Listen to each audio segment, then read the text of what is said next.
கிருபையும் இரக்கம் நிறைந்த எங்கள் நல்ல ஆண்டவரே, இந்த அருமையான இந்த நாளுக்காக நாங்கள் உம்மை நன்றியோடு ஸ்தோத்தரிக்கிறோம். உம்முடைய சமூகத்தில் வந்து நாங்கள் அமரும்படி ஆண்டவர் எங்களுக்கு தந்த இந்த கிருபைக்காக உமக்கு நன்றி சொல்லுகிறோம்.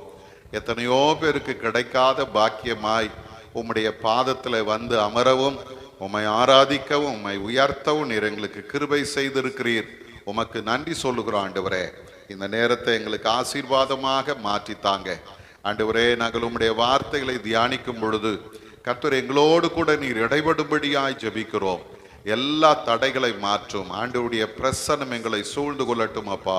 இந்த நேரத்தில் நாங்கள் தியானிக்க போகிற இந்த வார்த்தைகள் எங்களுக்கு பிரயோஜனம் உள்ளதாய் நீர் மாற்றித்தாரும்.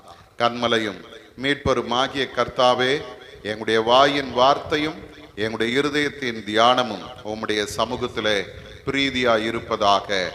ஆமேன், ஆமேன். பரமண்டலங்களில் இருக்கிற எங்கள் பிதாவே, உம்முடைய நாமம் பரிசுத்தப்படுவதாக, உம்முடைய ராஜ்யம் வருவதாக, உம்முடைய சித்தம் பரமண்டலங்களில் செய்யப்படுவது போல பூமியிலும் செய்யப்படுவதாக.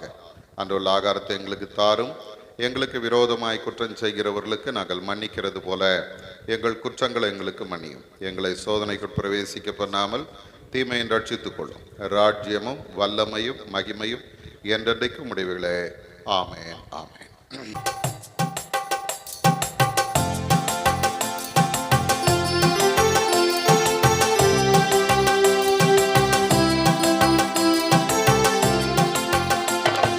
குதூகலம் கொண்டாட்டமே என் இயேசுவின் சன்னிதானத்தில், குதூகலம் கொண்டாட்டமே என் இயேசுவின் சன்னிதானத்தில், ஆனந்தம் ஆனந்தமே அன்பரின் திருப்பாதத்தில், ஆனந்தம் ஆனந்தமே என் அன்பரின் திருப்பாதத்தில், குதூகலம் கொண்டாட்டமே என் இயேசுவின் சன்னிதானத்தில், குதூகலம் கொண்டாட்டமே என் இயேசுவின் சன்னிதானத்தில். பாவமெல்லாம் பறந்தது, நோய்கள் எல்லாம் தீர்ந்தது இரத்தத்தினால். பாவமெல்லாம் பறந்தது, நோய்கள் எல்லாம் தீர்ந்தது இயேசுவின் இரத்தத்தினால். கிறிஸ்துவுக்குள் வாழ்வு, கிருபையால் மீட்பு, பரிசுத்த ஆவியினால். கிறிஸ்துவுக்குள் வாழ்வு, கிருபையால் மீட்பு, பரிசுத்த ஆவியினால். குதூகலம் கொண்டாட்டமே என் இயேசுவின் சன்னிதானத்தில், குதூகலம் கொண்டாட்டமே இயேசுவின் சன்னிதானத்தில். தேவாதி தேவன் தினந்தோறும் தங்கும் தேவாலயம் நானே. தேவாதி தேவன் தினந்தோறும் தங்கும் தேவாலயம் நானே. ஆவியான தேவன் அச்சாரமானார், அதிசயம் அதிசயமே. ஆவியான தேவன் அச்சாரமானார், அதிசயம் அதிசயமே. குதூகலம் கொண்டாட்டமே இயேசுவின் சன்னிதானத்தில், குதூகலம் கொண்டாட்டமே இயேசுவின் சன்னிதானத்தில். வல்லவராம் இயேசு வாழ வைக்கும் தெய்வம், வெற்றி மேல வெற்றி தந்தார். வல்லவராம் இயேசு வாழ வைக்கும் தெய்வம், வெற்றி மேல வெற்றி தந்தார். ஒரு மனமாய் கூடி ஓசன்னா பாடி ஊரெல்லாம் கொடியேற்றுவோம்.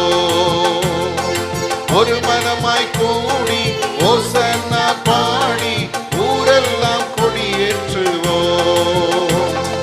குதூகலம் கொண்டாட்டமே என் இயேசுவின் சன்னிதானத்தில், குதூகலம் கொண்டாட்டமே என்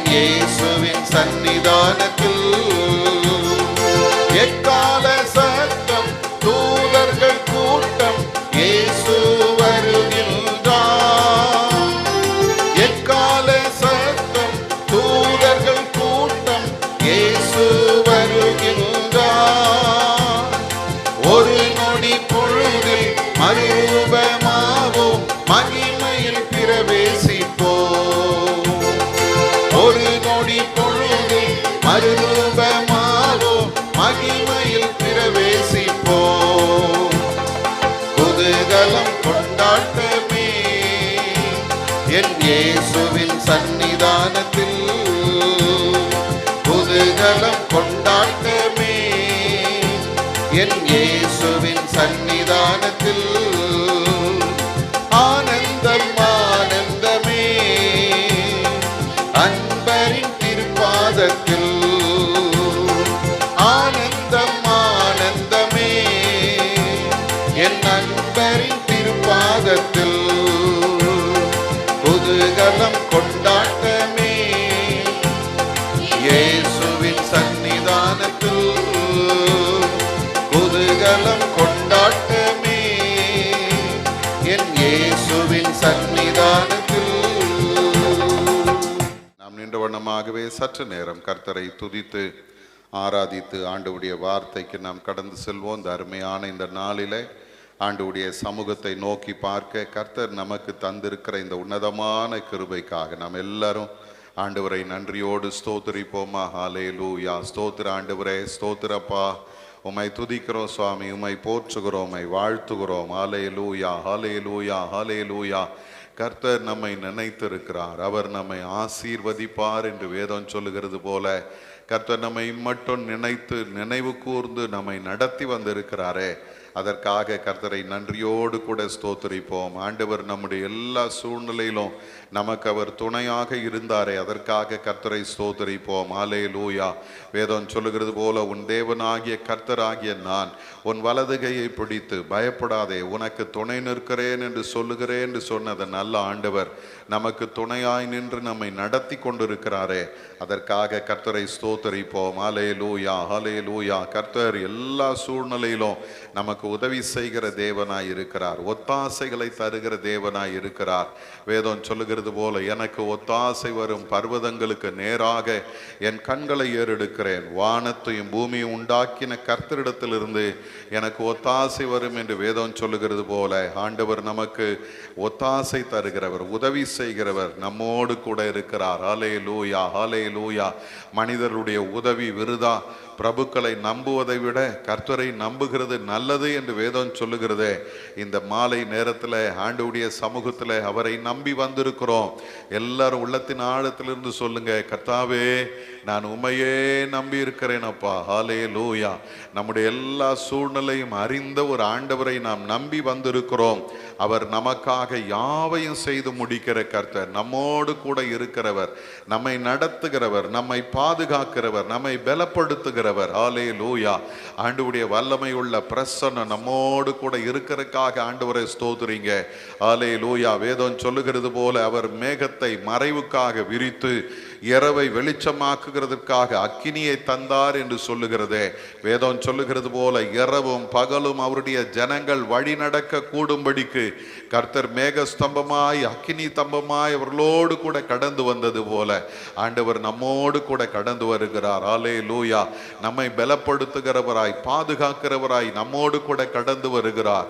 நமக்கு வழிகாட்டுகிறவராய் நம்மோடு கூட கடந்து வருகிறார். ஹல்லேலூயா. ஒரு நாள் நாம் திகைத்து நிற்க வேண்டிய அவசியமே இல்லை. ஆண்டவரை நோக்கி பார்த்த முகங்கள் ஒருபோதும் வெட்கப்பட்டு போவதில்லை. ஹல்லேலூயா. உமக்கு நன்றியப்பா, நன்றியப்பா, நன்றியப்பா. எங்கள் மத்தியிலே வாசமாய் இருக்கிற கர்த்தர் மகா பெரியவர் ஆண்டவரே. ஹல்லேலூயா. எங்களோடு கூட இருக்கிறவர் சர்வ வல்லமை உள்ளவர் ஆண்டவரே. நீர் எப்போது எங்களுக்காக பெரிய காரியங்களை செய்கிற தேவனாய் இருக்கிறீர் ஐயா. எங்களுடைய பலவீனங்களிலே எங்களை பலப்படுத்துகிற தேவனாய் இருக்கிறீர் ஆண்டவரே. ஹல்லேலூயா. எங்களுடைய குறைவுகளை எல்லாம் நிறைவாக்குகிற தேவனாய் இருக்கிறீர் ஆண்டவரே. அப்பா, இந்த மாதத்தில் நீர் எங்களுக்கு தந்த வாக்குத்தத்தத்தை போல உனக்கு இருக்கிற இந்த பலத்தோட போ, உன்னை அனுப்புகிறவர் நான் அல்லவா என்று சொன்ன அந்த ஆண்டவர். ஹல்லேலூயா. நம்மை பலப்படுத்துகிற கிறிஸ்து. எல்லாரும் உள்ளத்தின் ஆழத்திலிருந்து சொல்லுங்க, என்னை பலப்படுத்துகிற கிறிஸ்து என்னோடு கூட இருக்கிறீங்கப்பா. ஹல்லேலூயா. பலவீனமானவைகள் பலமுள்ளவைகளாய் மாறும் என்று காலையில் நாம் சிந்தித்தோமே, அதுபோல நம்மை பலப்படுத்துகிறவர். ஹல்லேலூயா, ஹல்லேலூயா. எத்தனை துன்பங்கள், எத்தனை போராட்டங்கள், எத்தனை பலவீனங்கள், எல்லா நாச மோசங்கள் வந்த பொழுதும் பவுலுடைய வாழ்விலே அவனை வெற்றி உள்ளவனாய் தன்னுடைய விசுவாசத்தை காத்து கொண்டவனாய் நல்ல போராட்டத்தை போராடினேன் என்று சொல்லத்தக்க அளவிற்கு கர்த்தர் பலப்படுத்தினது போல நம்மையும் பலப்படுத்தவர் வல்லவராய் இருக்கிறாரே, அதற்காக ஆண்டவரை ஸ்தோத்தரிப்போம். அல்லேலூயா. எல்லாவற்றையும் செய்கிற ஒரு கர்த்தர் நம்மோடு கூட இருக்கிறார். அவர் நல்லவர், அவர் கிருபை என்றும் உள்ளது.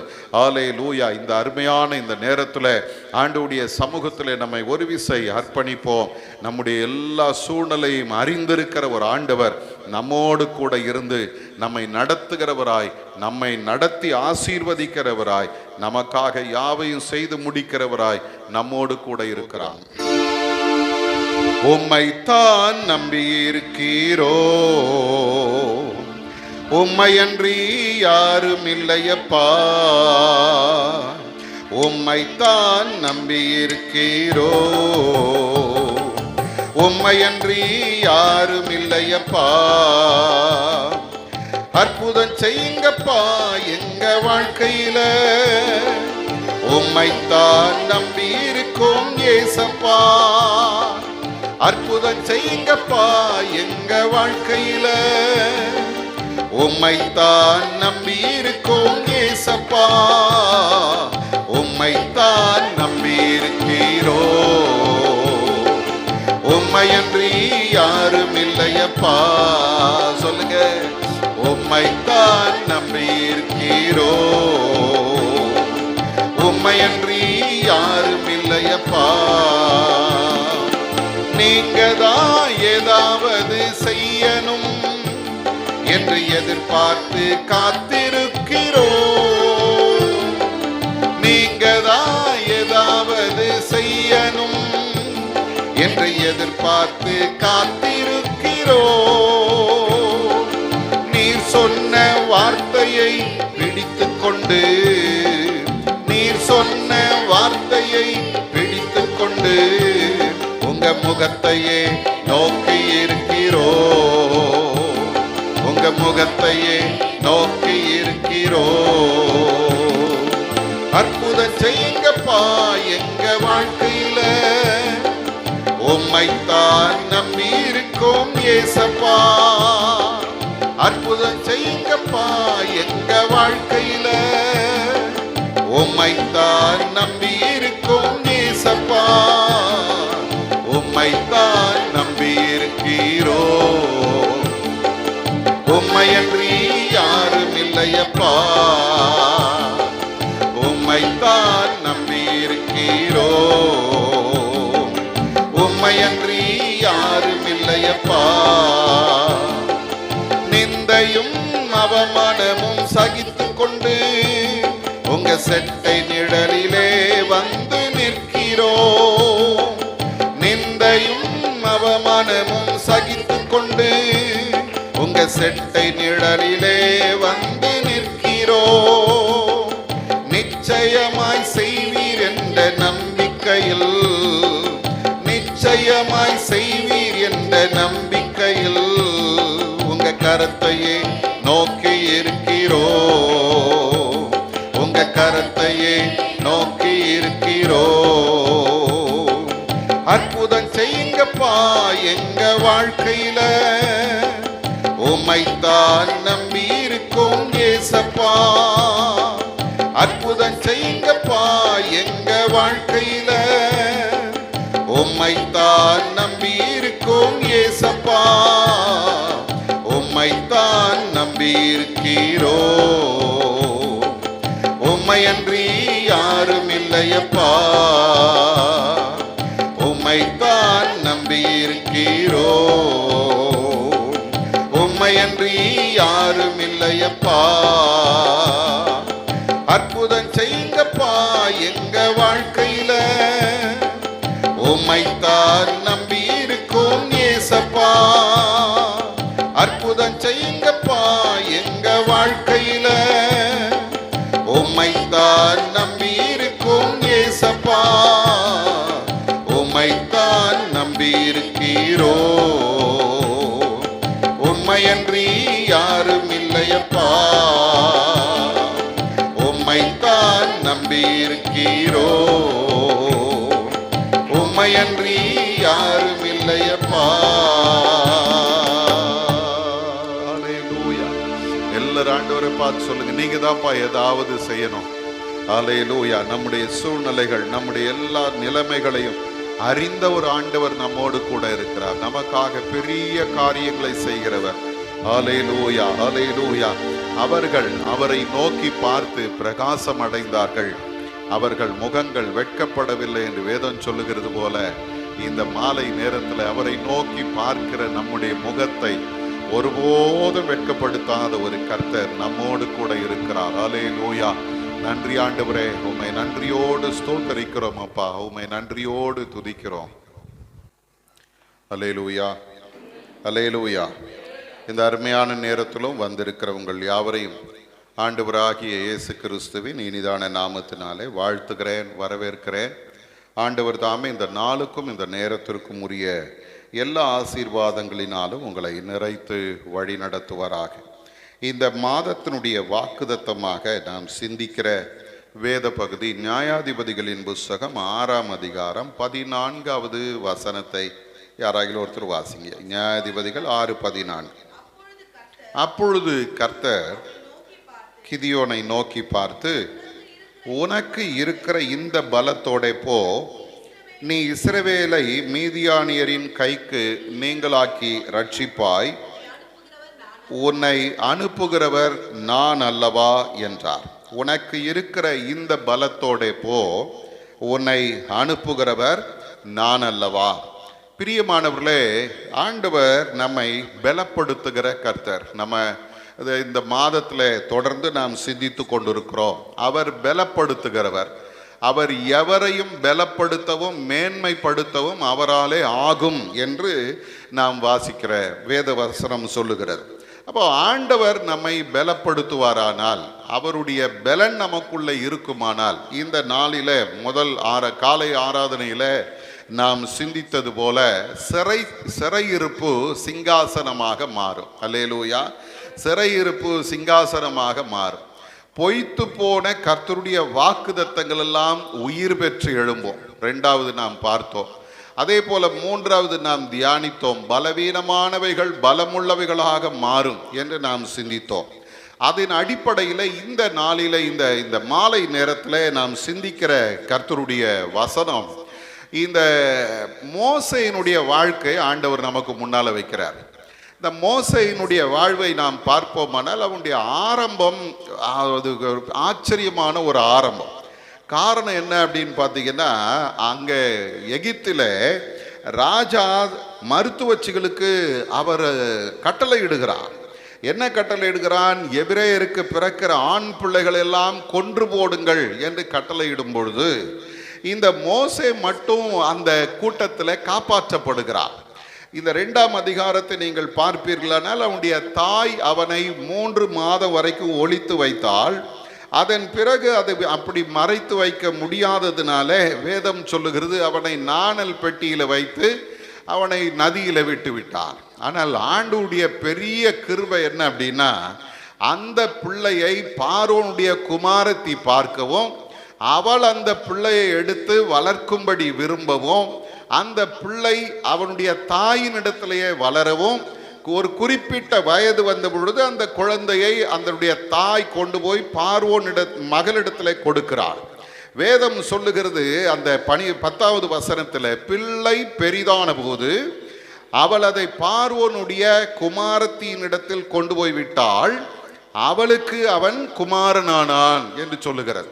அருமையானவர்களே, ஒரு சாதாரண அடிமை கூட்டத்தை சேர்ந்த ஒரு பிள்ளை இப்போ ராஜாவினுடைய பேரனாக கொண்டு போய் அங்கே நிறுத்தப்படுகிறார். இப்போ இந்த இந்த இந்த நிலையில வளருகிற இந்த மோசே நீங்க பார்த்தீங்கன்னா, அப்போஸ்தலர் 7ஆம் அதிகாரம் 22வது வசனத்தின் அடிப்படையில் பார்க்கும்போது, இவன் எகிப்தினுடைய சகல சாஸ்திரங்களையும் கற்பிக்கப்பட்டவனாய் வாக்கிலும் செயலிலும் வல்லமை உள்ள மனிதனாக அவன் மாறினான். அப்ப திறமைசாலியாக உருவாக்கப்பட்டான்.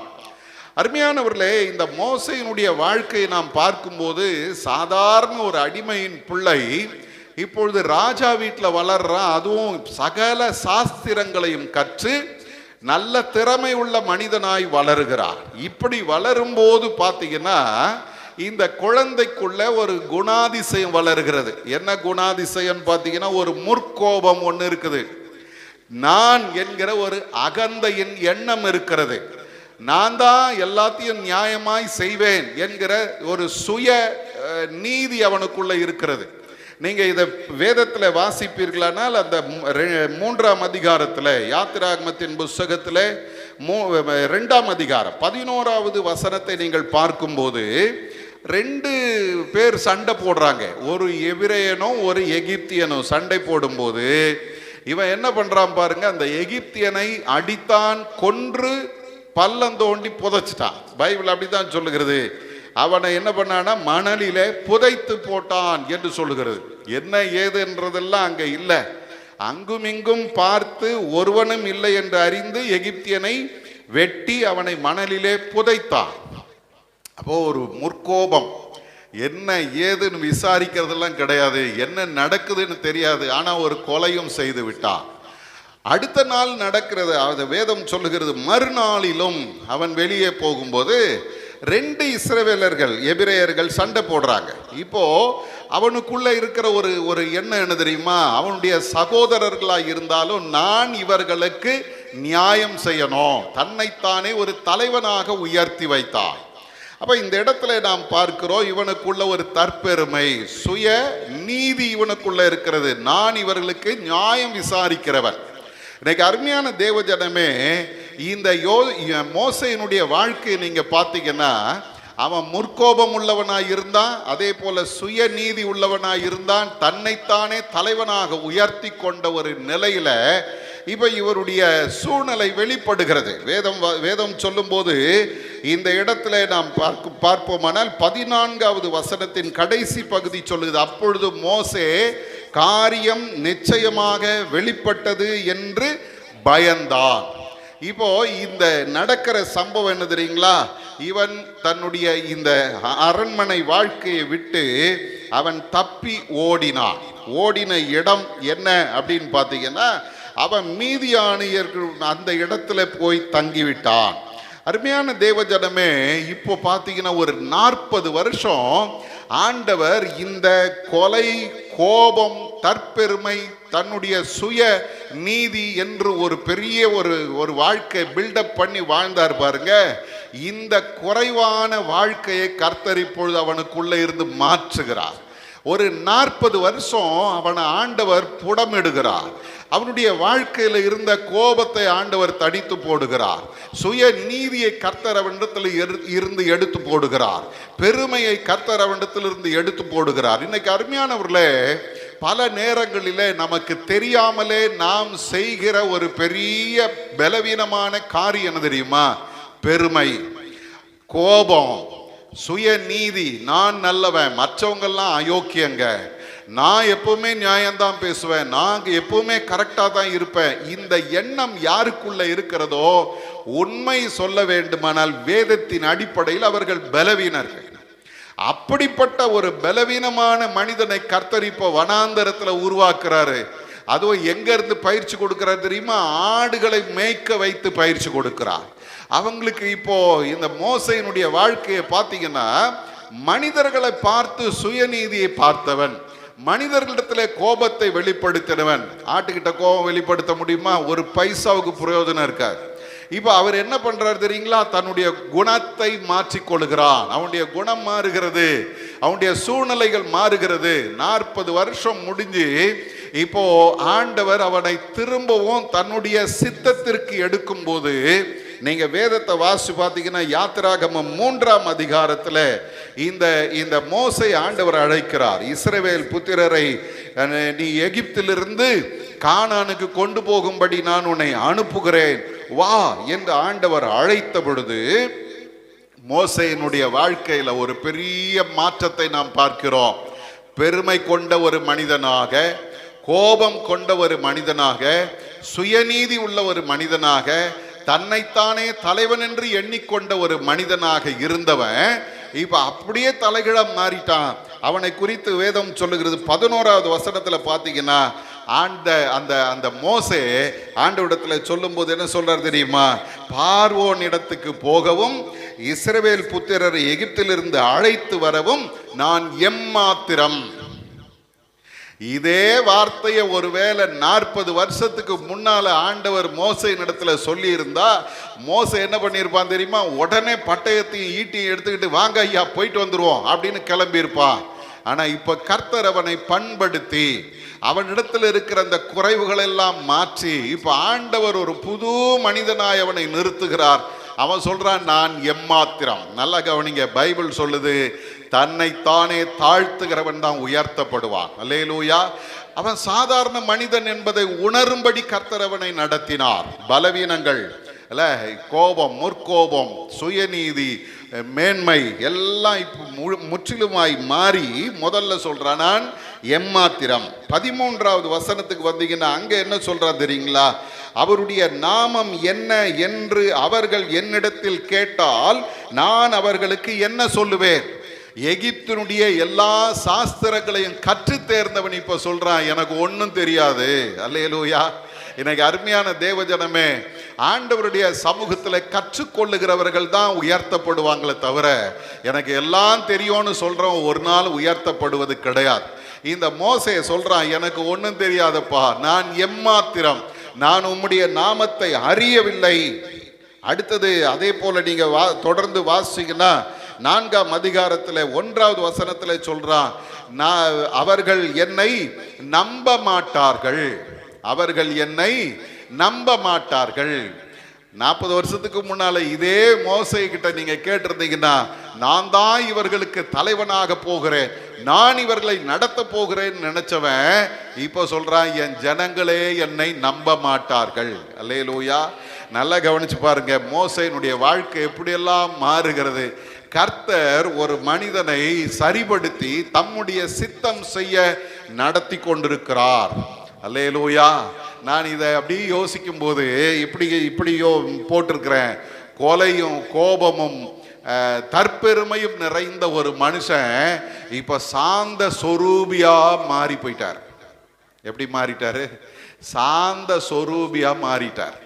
இங்கே வேதம் சொல்லுகிறது, அவன் சொல்றான் எனக்கு கர்த்தர் தரிசனமாகவில்லை என்று அவர்கள் சொல்லுவார்களே, அவர்கள் எனக்கு செவி கொடுக்க மாட்டார்களே அப்படின்னு அங்க ஆண்டவரிடத்தில் சொல்லுகிறான்.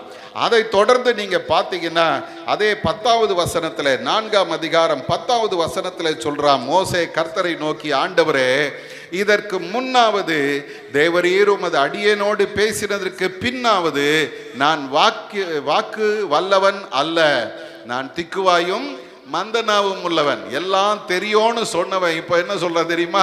எனக்கு பேசவே வராதுயா, நான் திக்குவாயும் மந்தனாவும் உள்ளவன்.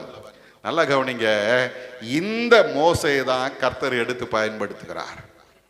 இன்னைக்கு அருமையான தேவ ஜனமே, ஆண்டவருக்கு திறமையானவங்க தேவையில்லை, ஆண்டவருக்கு சாதனையாளர்கள் தேவையில்லை. அவருக்கு யார் தேவை தெரியுமா? ஒன்றும் தெரியாது சாமி, நீங்க என்னை எப்படி நடத்துறீங்களோ அப்படி நடப்பதற்கு உம்முடைய கரத்துல ஒரு கருவியாக நான் இருக்கிறேன்னு யார் ஆண்டவருடைய கரத்துல ஒப்பு கொடுக்கிறார்களோ அவர்களை கர்த்தர் எடுத்து பயன்படுத்துவார். அல்லேலூயா.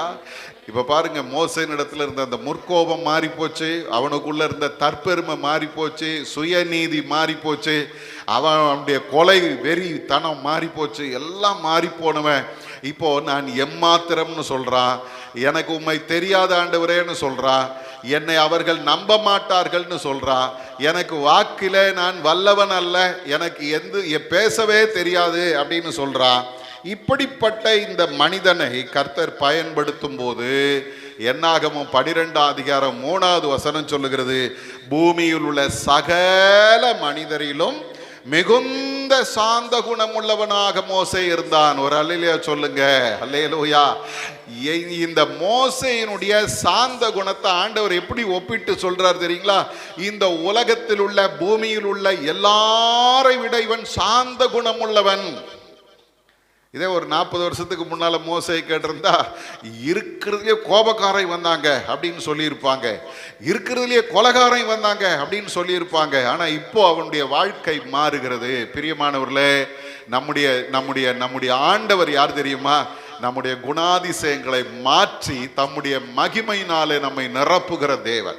ஒருவேளை நம்முடைய வாழ்க்கையில இந்த மோசையை போல தற்பெருமையும் சுயநீதியும் கோபமும் வைராக்கியமும் இருக்குமானால் ஆண்டுடைய கரத்துல நம்ம ஒப்பு கொடுப்போம்ப்பா, நான் பலவீனமானவன்ப்பா, என்கிட்ட நான் ஒருவேளை நல்லவன், யோக்கியன், பரிசுத்தம், நான் செய்யறதெல்லாம் சரி அப்படின்னு நினைச்சுக்கிட்டு இருந்தேன்னா உங்க முன்னால நிற்கும் போது அது ஒண்ணுமே இல்லை ஆண்டவரே, என்னுடைய நீதியெல்லாம் அழுக்கான கந்தையா இருக்குதுன்னு அவருடைய கரத்துல ஒப்பு கொடுக்கும் போது வேதம் சொல்லுகிறது, கர்த்தர் எடுத்து பயன்படுத்துவார், அவருடைய குணாதிசயங்களினாலே நம்மை நிரப்புவார். கடைசியா மோசே குறித்து உபாகமத்தில் 34ஆம் அதிகாரத்திற்கு வருவீர்களானால் இந்த மோசே குறித்து அருமையான ஒரு சாட்சியை வேதம் சொல்லுகிறது. அங்கே நாம் பார்ப்போமானால் 10 - 12 வசனங்கள் சொல்லும்போது, மோசே எகிப்து தேசத்தில் பார்வோனுக்கும் அவனுடைய எல்லா ஊழியக்காரருக்கும் அவனுடைய தேசம் அனைத்திற்கும் செய்யும்படி கர்த்தர் அவனை அனுப்பி செய்வித்த சகல அடையாளங்களையும் அற்புதங்களையும் அவன் இஸ்ரவேலர் எல்லாருக்கும் பிரத்யட்சமாய் செய்த சகல வல்லமையான கிரியைகளையும் மகா பயங்கரமான செய்கைகளையும் பார்த்தால், கர்த்தரை முகமுகமாய் அறிந்த மோசே போல ஒரு தீர்க்கதரிசியும் இஸ்ரவேலில் அப்புறம் எழும்பினதில்லை என்று விளங்கும். அல்லேலூயா, அல்லேலூயா. ஒரு பக்கம் தகுதி இல்லாத ஒரு மனிதனாய் வாழ்ந்தவனை கர்த்தர் ஒரு 40 வருஷம் புடமிட்டு சரி செய்து அவனை உயர்த்தினார். அவனை பலமுள்ளவனாய், சாந்த சொரூபியாய், ஆண்டவருடைய குணாதிசயங்களை தன்னுள்ளே கொண்ட மனிதனாய், இரக்க குணம் கொண்டவனாய், தன் ஜனங்களுக்காக பரிதபிக்கிறவனாய் கர்த்தர் அவனை மாற்றி வச்சார். ஒருவேளை நம்முடைய வாழ்க்கையில கோபமும் வைராக்கியமும் எரிச்சலும், நம்முடைய வாழ்க்கையில தற்பெருமையும் சுயநீதியும் நம்மை ஆட்டி படைத்து கொண்டிருக்குமானால், இன்னைக்கு கர்த்தர் நம்மை பார்த்து சொல்றாரு, உன்னை எனக்கு ஒப்பு கொடு, நான் உன்னை மாற்றுவேன், உன் குணத்தை மாற்றுவேன், உன்னை என்னுடைய நற்குணங்களினால அலங்கரிப்பேன், நீயும் சாந்த சொரூபியாய் கடவுளுடைய குணாதிசயத்தை வெளிப்படுத்துவனாய் மாற முடியும் அப்படின்னு ஆண்டவர் சொல்றார். நம்ம ஆண்டவருக்கு அர்ப்பணிப்போம். அடுத்ததாக வேதம் சொல்லுகிறது, மணல் போன்ற வாழ்க்கை பாறையாக மாறினது. மணல் போன்ற வாழ்க்கை பாறையாக மாறினது. யாரை பற்றி சொல்லுது தெரியுமா? பேதுருவை பற்றி சொல்லுது. பேதுருடைய வாழ்க்கையும் நமக்கு பெரிய ஒரு பாடம்.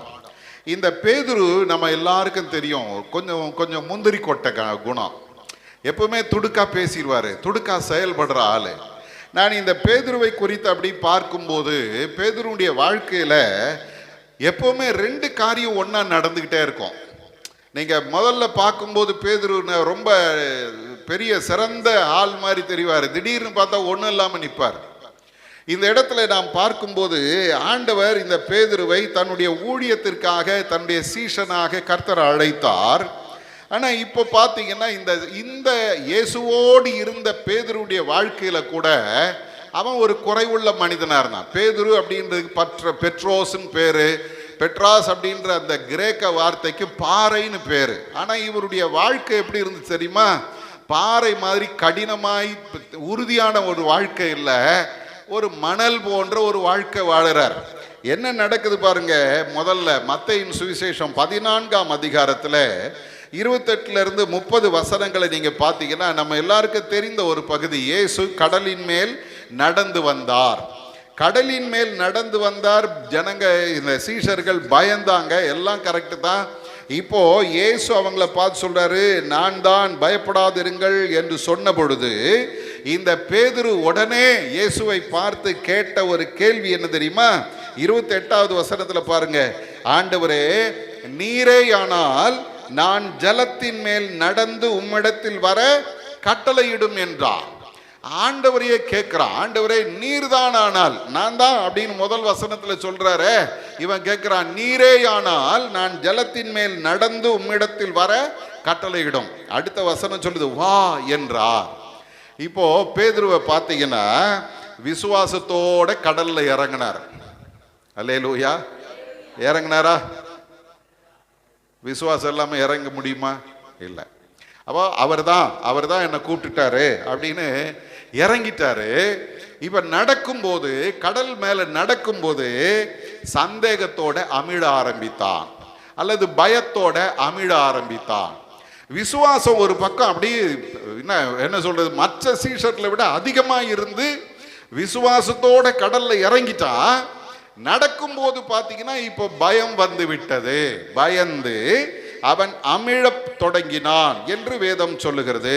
இன்னைக்கு அருமையான தேவ ஜனமே, ஒரு பக்கம் பெரிய விசுவாசி, இன்னொரு பக்கம் இவர் யார் தெரியுமா? பயந்தாங்கொள்ளி. நீங்க வேதத்தை வாசிச்சு பாத்தீங்கன்னா, இந்த பேதுருவை ஆண்டவர் பார்த்து கேட்கிறார், அற்ப விசுவாசியே ஏன் சந்தேகப்பட்டாய்?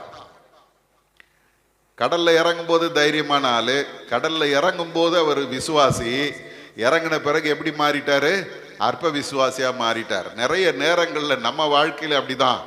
ஆரம்பம் எப்படி இருக்கும் தெரியுமா? அல்லேலூயா, தோத்திரம் ஆண்டவரே, நீர் இந்த காரியத்தை எனக்கு செய்கிறதுக்காக உமக்கு நன்றி, விசுவாசத்தோட ஆரம்பிச்சுட்டு நடுவில் கொஞ்சம் பிரச்சனை போராட்டம் வந்துச்சுன்னா உடனே சொல்றது, ஐயோ உண்மையிலேயே ஆண்டவர் சொல்லி தான் இதை நான் செஞ்சனா, இல்லை தானா நானே செஞ்சிட்டேனா, ஏன் இவ்வளோ பிரச்சனை, ஏன் ஆண்டவர் என்னை கைவிட்டார், ஏன் இப்படி நடக்குது அப்படின்னு நிறைய கேள்வி மேலே கேள்வி கேட்டு நாம் மூழ்க ஆரம்பித்து விடுகிறோம்.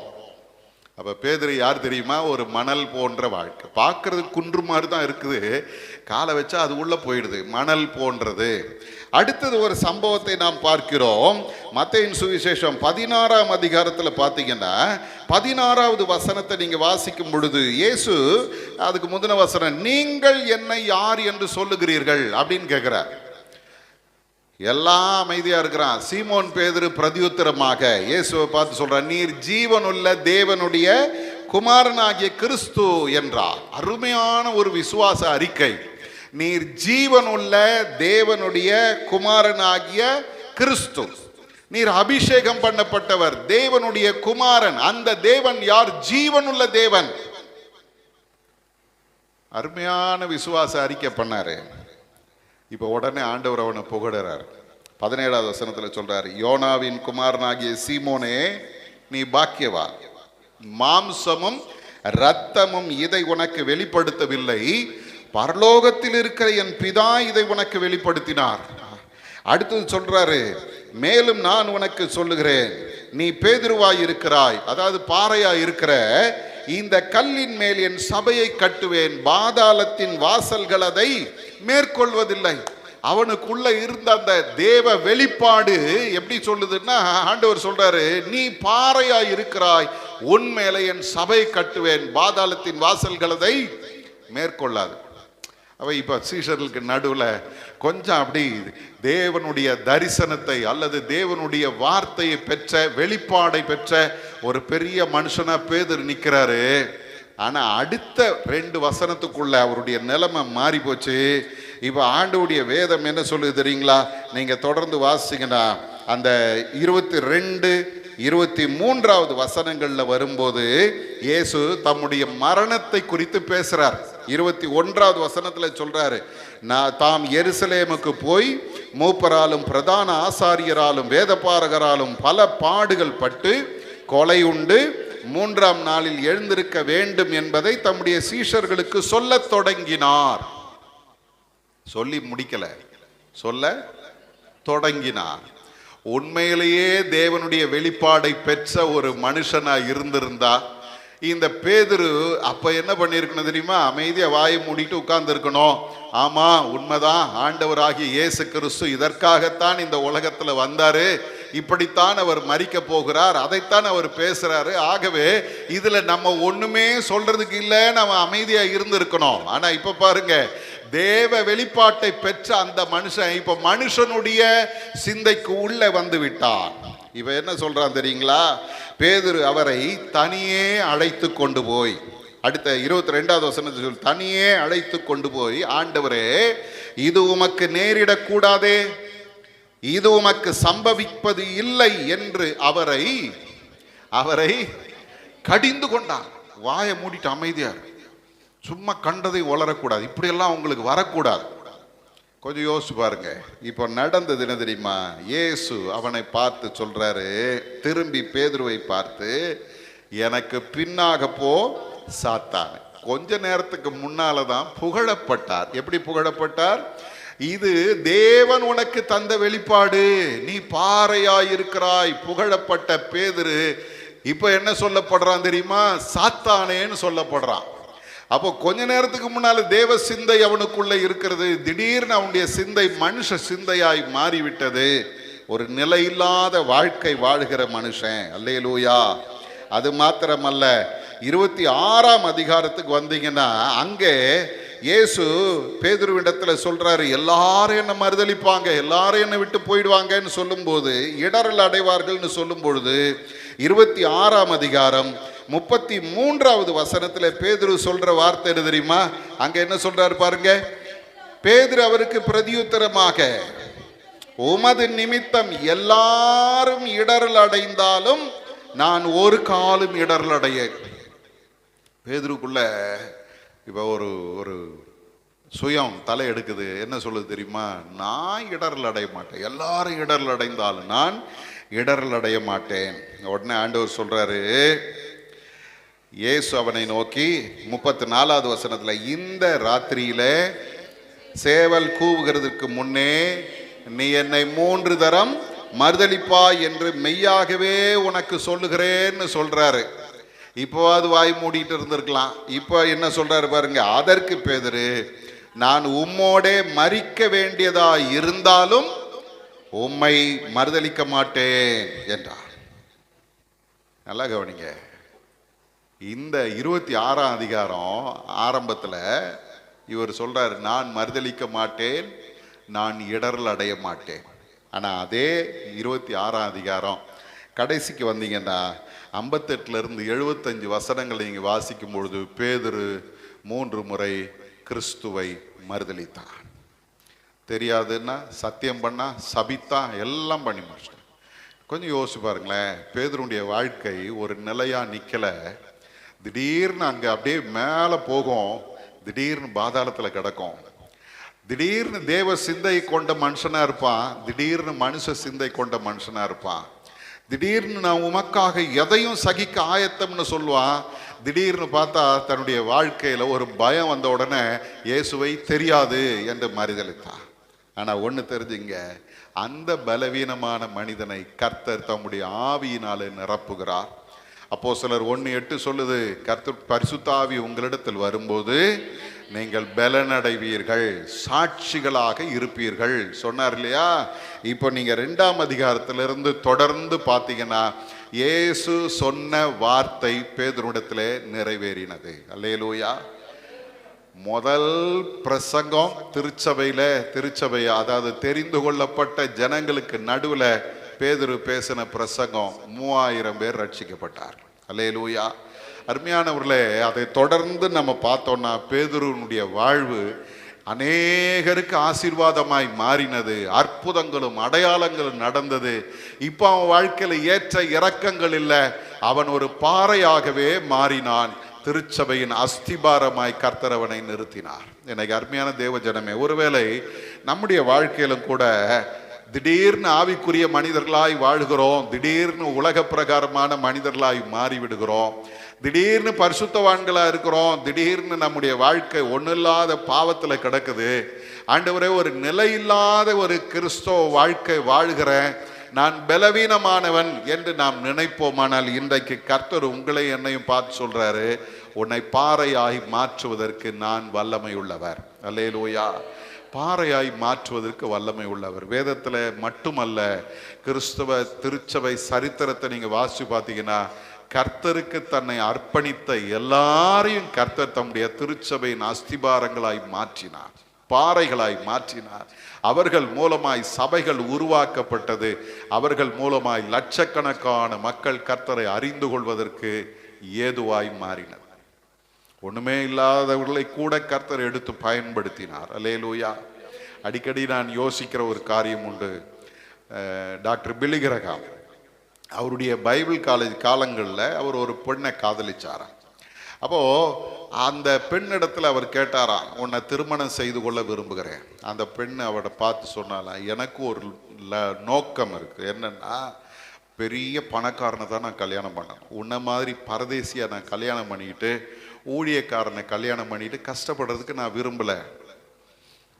அந்த வார்த்தையை கேட்ட பொழுது இந்த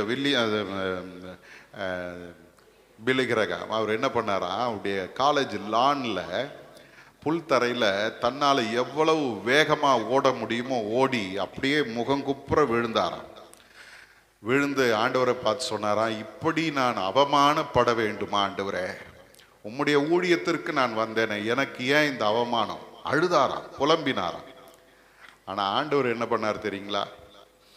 இன்னைக்கு இந்த உலகத்தின் தலை சிறந்த ஊழியர்கள்ல ஒருத்தரை அவரை உயர்த்தினது மட்டுமல்லாமல், பெரிய பணக்காரன், சொந்தமா ஃப்ளைட்டு, சொந்தமான ஊழியம், அநேக ஆயிரக்கணக்கான மக்களுக்கு ஆண்டவருடைய ஊழியத்தின் நிமித்தம் உதவி செய்கிற ஒரு பெரிய ஊழியக்காரனை கர்த்தர் உயர்த்தி லட்சக்கணக்கான மக்களுக்கு ஆசீர்வாதமாய் மாற்றினார்.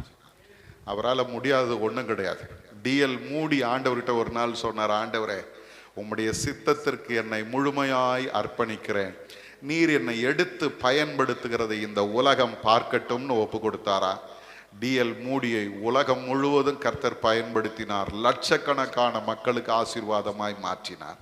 அதே ஆண்டவர் தான் இன்னைக்கு நம்மளை பார்த்து சொல்றார், உனக்கு இருக்கிற இந்த பலத்தோட போ, உன்னை அனுப்புகிறவர் நான் அல்லவா? ஒருவேளை இதுவரைக்கும் மணல் போன்ற வாழ்க்கை வாழ்ந்திருக்கலாம், ஆனால் வருகிற காலங்களிலே உங்களை என்னையும் கர்த்தருக்காக பாறைகளாய் உயர்ந்து நிற்கிறவர்களாய், திடமாய் நிற்கிறவர்களாய், கர்த்தருடைய நாமத்தை உயர்த்துகிறவர்களாய் கர்த்தர் மாற்ற விரும்புகிறார்.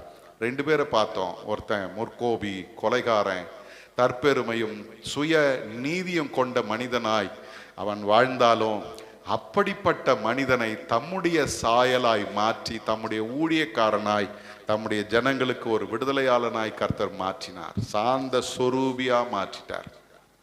2வது, மணல் போன்ற வாழ்க்கை கொண்ட பேதுருவை கற்பாறையாகவே மாற்றின கர்த்தர் இன்றைக்கு நம்மையும் அவர் பலப்படுத்தி தம்முடைய சித்தத்தை செய்யும்படி கர்த்தர் நடத்த விரும்புகிறார். நம்மை ஆண்டவருக்கு அர்ப்பணிப்போமா? ஆண்டவரே, என்கிட்டையும் கோபம், முற்கோபம் இருக்குதப்பா, என்கிட்டையும் சுய நீதி இருக்குது, என்கிட்டையும் பெருமை இருக்கிறது, என்னிடத்துல தலைவன், நான் பெரியவன் என்கிற அந்த எண்ணம் எனக்குள்ள இருக்கிறது சுவாமி. அதெல்லாவற்றையும் ஒழித்து விட்டு உம்முடைய நற்குணமான அந்த சாந்த குணத்தை தரித்து கொள்ளவும், உம்முடைய கையில ஒரு கருவியா இருக்கவும் என்னை உமக்கு அர்ப்பணிக்கிறப்பான்னு சொல்லி ஆண்டவருக்கு அர்ப்பணிப்போமா? மோசே மாற்றப்பட்ட பிறகு அவன் நான் ஒன்றுமில்லை என்று அறிக்கையிட்டான். மாற்றப்பட்ட பிறகு எனக்கு எந்த திறமையும் இல்லைன்னு அறிக்கையிட்டான். மாற்றப்பட்ட பிறகு எனக்கு ஒன்றும் தெரியாத ஆண்டவரேன்னு அறிக்கையிட்டான். அவனைத்தான் கர்த்தர் எடுத்து பயன்படுத்த முடியும். இன்றைக்கு ஆண்டவருடைய கரத்தில் அர்ப்பணிப்போம். ஆண்டவரே, என்னுடைய எல்லா அந்த சுயநீதி, என்னுடைய அந்த கோபம், என்னுடைய வைராக்கியம், எனக்குள்ள இருக்கிற பெருமை எல்லாவற்றையும் கர்த்தர் நீர் மாற்றி உம்முடைய நற்குணத்தை எனக்குள்ள தாங்கப்பான்னு சொல்லி ஆண்டவர்கிட்ட கேட்போமா? அதே போல கேட்போம். ஆண்டவரே, மணல் போன்ற வாழ்க்கையப்பா, ஒரு நாள் மேடா இருக்குது, ஒரு நாள் ஒன்றுமில்லாத குழியா போயிடுது, ஒரு நாள் திடமா நிக்குது, ஒரு நாள் ஒன்றுமில்லாமல் உதிரியாய் விழுந்து போகிறது. பேதுருவை போல விசுவாசத்துல நிற்கிறோம், திடீர்னு சொல்லி அந்த விசுவாசம் ஒன்றுமில்லாமல் போய் பயந்து அமிழ்ந்து போய் கொண்டிருக்கிறோம். உம்மை நாங்கள் அறிக்கையிடுகிறோம், நாங்கள் உம்முடைய தேவனுடைய சிந்தையை தரித்தவர்களாய் உம்மை அறிக்கையிடுகிறோம். அடுத்த நிமிஷம் மனுஷ சிந்தையை தரித்தவர்களாய் உமக்கு எதிராய் நாங்கள் பேசி விடுகிறோம். எங்களுடைய எல்லா இந்த நிலையற்ற ஒரு ஆண்டவரே, இந்த வாழ்க்கையை மாற்றி என்னை பாறையாய் உமக்கு உகந்த பாத்திரமாய் என்னை மாற்றுங்கப்பான்னு சொல்லி அவருடைய கரத்துல ஒப்பு கொடுப்போமா? கர்த்தருடைய வேதம் சொல்லுகிறது, எவரையும் மேன்மைப்படுத்தவும் பலப்படுத்தவும் கர்த்தராலே கூடும். இன்றைக்கு நம்முடைய வாழ்க்கையை எடுத்து பயன்படுத்தி அநேகருக்கு ஆசீர்வாதமாய் மாற்றுவது கர்த்தருக்கு கூடும். ஆகவே நம்மை ஆண்டவருக்கு ஒப்பு கொடுப்போம். பரிசுத்தம் உள்ள எங்கள் நல்ல ஆண்டவரே, இந்த அருமையான இந்த நேரத்தில் எங்களை உம்முடைய கரத்தில் ஒப்பு கொடுக்கிறோப்பா. எங்களுக்குள்ள இருக்கிற உமக்கு பிரியமில்லாத குணாதிசயங்கள் எங்களை விட்டு மாறட்டும். நீர் விரும்புகிற குணம், நீர் விரும்புகிற அந்த தாழ்மை, நீர் விரும்புகிற அந்த ஆண்டவரை விட்டு கொடுக்கிற தன்மையை எங்களுக்கு தாங்கப்பா. மோசே போல நாங்களும் உம்முடைய கரத்துல ஒரு கருவியாய் இருக்க எங்களை அர்ப்பணிக்கிறோம். பேதுருவை போல ஆண்டவரே, நாங்கள் ஒரு நாள் உச்சத்துல, விசுவாசத்தின் உச்சத்துல நிற்கிறோம். ஒரு நாள் விசுவாசத்துல அதல பாதாளத்துல கிடக்கிறோம், ஒரு நாள் உம்மை அறிக்கை பண்ணுகிறதுல தேவ சிந்தையை தரித்தவர்களாய் நிற்கிறோம், இன்னொரு நாள் உம்மை மறுதலிக்கிறவர்களாய் நாங்கள் மாறி போகிறோம். நாங்கள் இடரல் அடைய மாட்டோம், மறுதலிக்க மாட்டோம் என்று நாங்கள் வைராக்கியமாய் நிற்கிறோம். ஆனால் கொஞ்ச நேரத்துக்குள்ளே அந்த வைராக்கியம் எல்லாம் தகர்ந்து போகிறது ஆண்டவரே. கற்பாறையாய் இருக்க வேண்டிய நாங்கள் மணலாய் உதிரியாய் விழுந்து கிடக்கிறோம்ப்பா. எங்களை நீங்க எடுத்து பயன்படுத்துங்க, ஆண்டவருடைய கரத்துல ஒப்பு கொடுப்போமா. நாங்கள் உம்முடைய சமூகத்துல எங்களை அர்ப்பணிக்கிறோம் ஆண்டவரே. எங்களை நீங்க பயன்படுத்துங்கப்பா. பேதுருவை பயன்படுத்தின கர்த்தர், பரிசுத்தவான்கள் அநேகரை அப்படி பயன்படுத்தின கர்த்தர் எங்களையும் பயன்படுத்தும் சுவாமி. நாங்கள் ஒன்றுக்கும் உதவாதவர்கள், ஆனாலும் உம்முடைய வார்த்தையை நம்பி உம்முடைய கரத்தில் எங்களை அர்ப்பணிக்கிறோம். நீர் பொறுப்பெடுத்துக்கொள்ளும், தொடர்ந்து நடத்தும். உம்முடைய நாமம் எங்களிலே மகிமைப்படட்டும். ஆசீர்வதியும். இயேசுவின் மூலம் ஜெபிக்கிறோம் எங்கள் நல்ல பிதாவே. ஆமென், ஆமென்.